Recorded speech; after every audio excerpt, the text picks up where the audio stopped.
It's dragonfly time. I have had so much fun with this stamp set. This is the stamp of the month from close to my heart, and there's only a few more days left in March, so you might want to make your order. Yesterday I showed you how to do offsets, and someone asked how to do it exactly, so I put it on Elaine's Willing Hands today. But you have to be careful when you're cutting out vellum. When you're cutting out vellum, I found that a 60-degree blade worked a little better. I don't know if that'll help you a little bit on your Cricut. But that helped me not get the tears in it.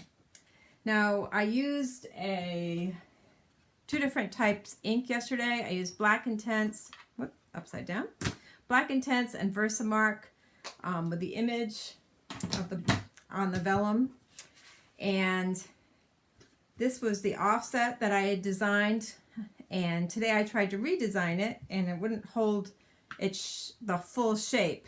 Eventually it did, but I think next time I try I'm going to do a numerical value rather than the slider, because on the beta the slider isn't working really well. So I started coloring a few. I'm going to have this white piece of cardstock to show you. This was the sparkly one we did with a clear embossing powder yesterday. And I colored on the back of it. And then when you turn it over, you get a beautiful effect. And I really liked it. And here is, sometimes it's hard to tell the back and the front. This is the back. And I colored on the back. And I think I'll just add a little bit more color. Now the fun thing about coloring on the back, you don't have to be real exact. You can just get a flare or a feel of the color. For the bigger things, you can even just do circles, and I did do that. Let's see, I'm trying to do about the same on each side, thinking, so I have a little bit of color there, and let that set a minute. Now, this is the ones where I did, when I did the pretty shiny, I can't remember what color that is, with distressed embossing powder. I'll check in a minute what the color.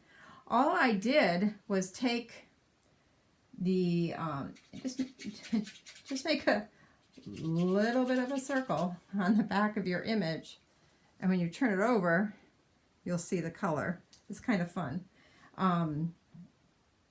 So you can design anything you want on the back, and when you turn it over, you'll get a cool image. So that's just one color, using the darkest part right now of this tri-blend. Now let's see, I have one already on a card, and I ended up making just a plain, I'm going to call it Glacier, but that's not the color. Give me a second and I'll get that color for you.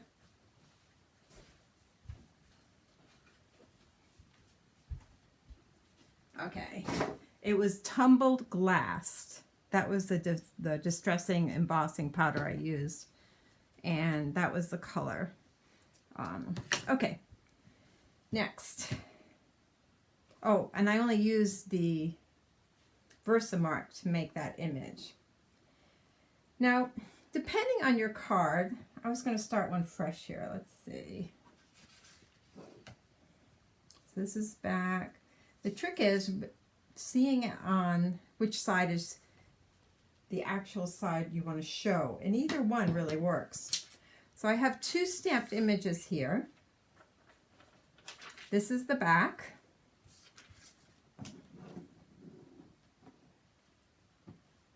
And I'm going to try the blue blend, and I'm going to show you that you can just color behind it and it will still look pretty when you turn it over. Now let's try another color.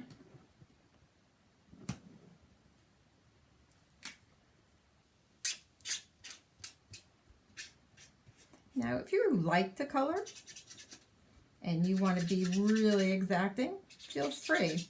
Coloring and fussy cutting are not my favorite things. I actually used an older Shihan marker for yellow because I don't have it, a yellow tri-blend yet. It can be any alcohol marker. Probably could be any marker at all.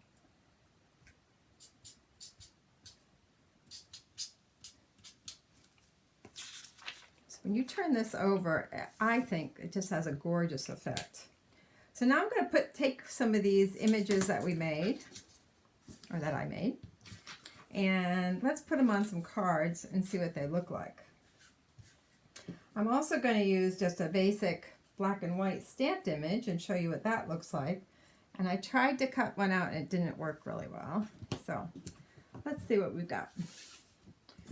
Now the sayings that come on the stamps a month are a little bit, weren't what I needed right now.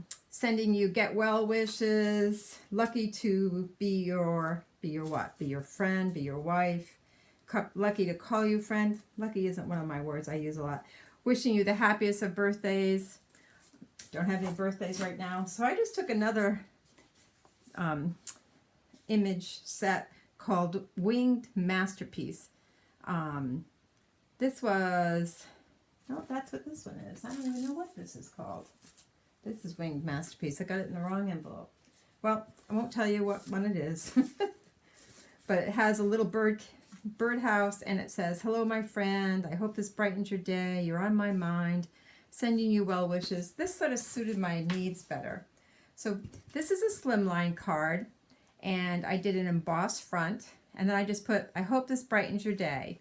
And the card is light enough on the inside that we can put other things to it. I also did a die cut of my favorite die cut, which is for thanks. It's right here. I just love this die cut. And now I'm going to add a dragonfly to it. Now, if you do a dark card, here I did a dark black card. And I put a white insert with leftovers of this card.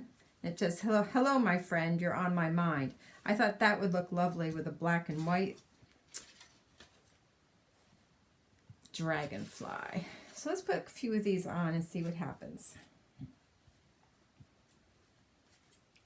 Just a basic stamped image looks really good with the black and white. I think I'll do that.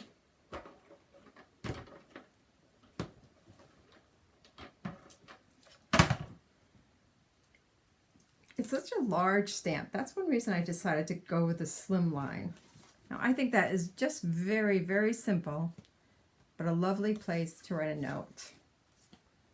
Now for this thanks one, I'm going to use our beautiful shiny one because it's just, this is just gorgeous.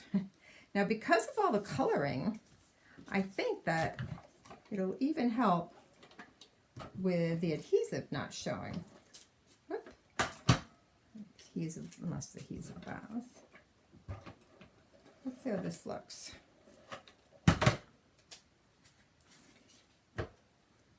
This has a little iridescence to it. And this would just make a lovely thank you card. And you can write the note inside. Here's just white on white. Again, I'm going to use